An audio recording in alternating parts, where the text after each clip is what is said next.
First, learning the power of purpose. A person who has purpose in their life, they have something to go for, some meaning. One writer described it, for some people it becomes a magnificent obsession. And for you and I, maybe it doesn't need to be that dramatic as a magnificent obsession. But it has to be something that does something to us, something that pulls us, especially into the future. You know, there are many influences on us. One is the influence of the past. Some people are always pulled back by the past. Some people are always pulled aside by the distractions. But here's what's powerful. If you have a list of high purpose in your life, it pulls you toward the future. And the more powerful the purpose is, the stronger it pulls. And here's the other great advantage if you have purpose for the future. It pulls you through all kinds of challenges and all kinds of difficulties. If you don't have these strong purposes for the future, it's easy to get swallowed by a bad day. It's easy to be almost annihilated by a poor month. And it's easy sometimes to almost disappear beneath the waves of a year that goes backwards if you don't have something to pull you beyond that year. So if you want something to pull you through all kinds of challenges, all kinds of difficulties and things that come at you, you got to have something on out there, beyond today, beyond next week, beyond next month, beyond this year, that pulls you into the future. And the clearer it is, the stronger it pulls. The more dynamic it is, the more it affects your life, your spirit, your heart, your soul. It also creates imagination. It gets your mind working on how to achieve that purpose. And if your mind will work, and if your heart works, and if your spirit works, and if you have good input, like good ideas, I'm telling you, there isn't anything you can't accomplish. So that's one of the great powers that'll make a variable of you, and that is purpose. Don't mistake movement for achievement.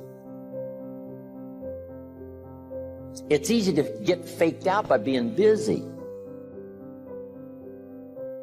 Guy comes home at night all exhausted, falls in the chair and says, oh, I've been going.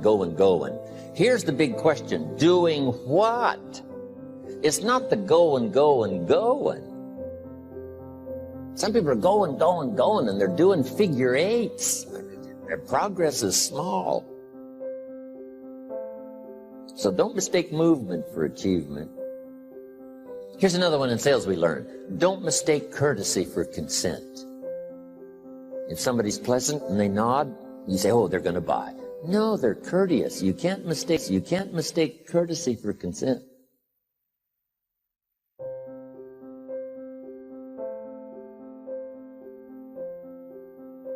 Now here's a big one, concentration. I had to learn this. All those years ago, I'm in the shower trying to compose a letter. Found it turns out to be a strange letter. So here's what I learned to do. Save the work till you get to the office. Save the work till you get to the work. Don't try to get to the office on the way to work. On the way to work, enjoy the way. In the shower, enjoy the shower. Then go to work when you get to work. I found this to be helpful. Concentration. Here's another big one. Learn to say no.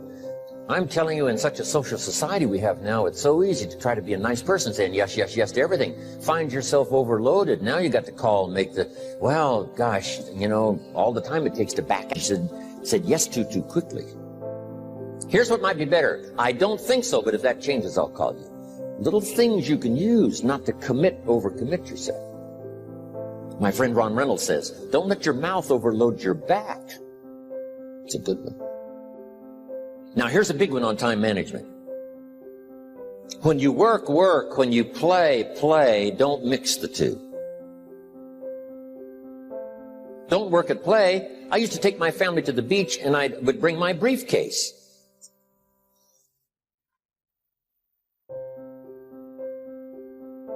I learned not to do that. Or at the beach, I'm saying I should be at the office. Now my family's upset because I'm at the beach and I'm thinking office. Now when I'm at the office, I'm thinking what? I got to get my family to the beach, the beach, the beach.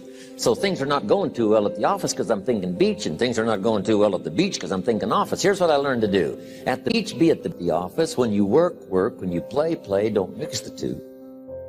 Don't work at play. Now, here's one of the most important ones. Don't play at work. Work is too serious. You don't want the reputation of being the office joker. It's not a good one.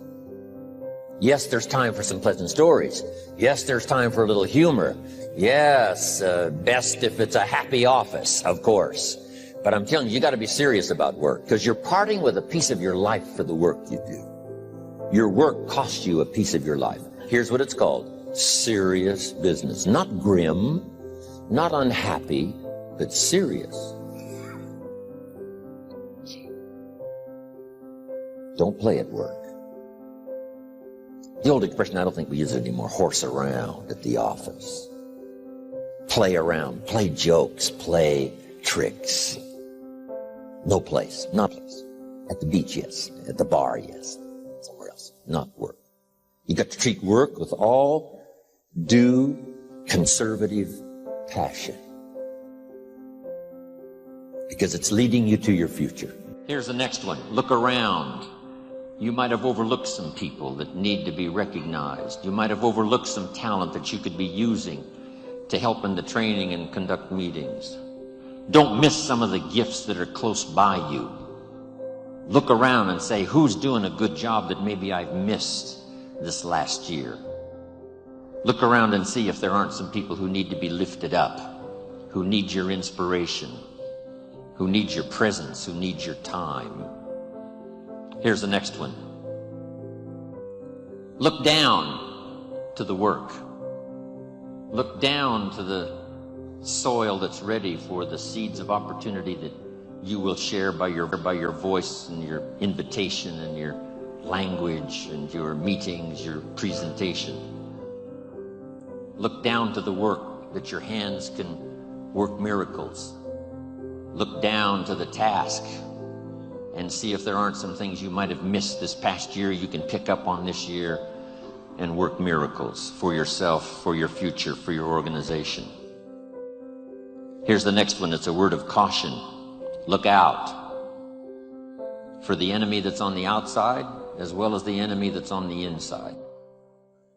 Look out for your own thoughts that might deceive you, saying you're too short, you're too tall, you're too old, you've never done it before. What makes you think you can do it now? Look out for the temptation. I've told the story and it bears repeating. An ancient story that said there were two nice people. This is not a story of one bad person and one good person. The storyteller says this is a story of two nice people. However, and I want you to underline the word however, because that's the drama of life. However, one built his house on the rock, and the other built his house on the sand.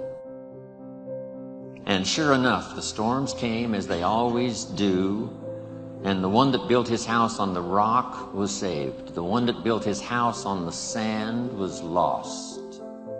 Here's what it means. Nice people can make careless decisions. Nice people can make foolish decisions.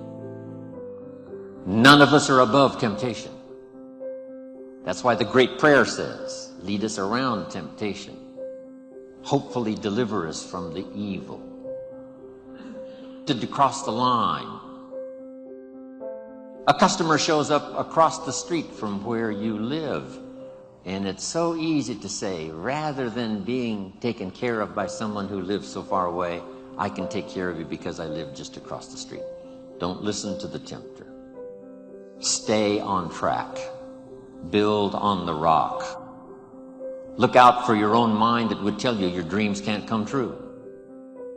Look out for your own thoughts that would tell you that it's not going to work that well for you. Look out for that. So if I had a word with you tonight, one-on-one, just you and me, I think my personal advice to you would be, reach down inside of you and come up with some more of those remarkable human gifts. They're there, waiting to be utilized. And then change anything you want to change. And I challenge you to do that because you can change. If you don't like how it is for you, change it. If it doesn't suit you, change it. If it doesn't please you, change it. If it isn't enough, change it. And I challenge you to do that because you can change.